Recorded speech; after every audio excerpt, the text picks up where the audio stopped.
Welcome back to the Home Improvement channel. It's your boy AK. I'm Jack, England. You alright? Right, so I've been asked to do a video by Phil and Brad on my own. All the tools I've got is my granddad's tool, a jigsaw. I've got myself a little nice saw, not been used once. And I've got some brand new sandpaper. What do you think of that? I'm going to be doing an internal cut on some skirting that I had. So I'll be showing you how to scribe and cut so they join together beautifully on a 90 degree. Cheers. Done a 45 degree cut.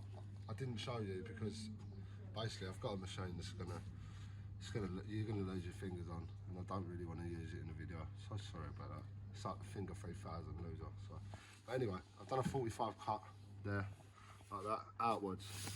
So you can see where you're going to be cutting along this line, so these can meet.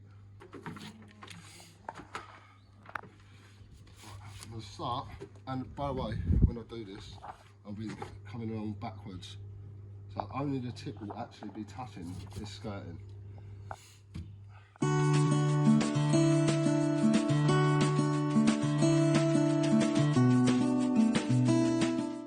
I'll be sandpapering the rest down, but you need to get this bit right, that little brown line there, I need to get right back to that white, all of it, right back to that white.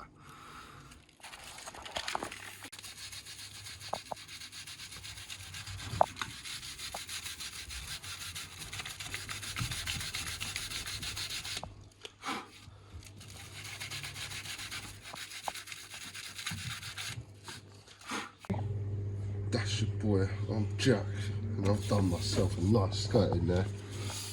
I've done all my skirtings indoors, all done, so I've just put it on this table just to show you. As you can see, there is quite there.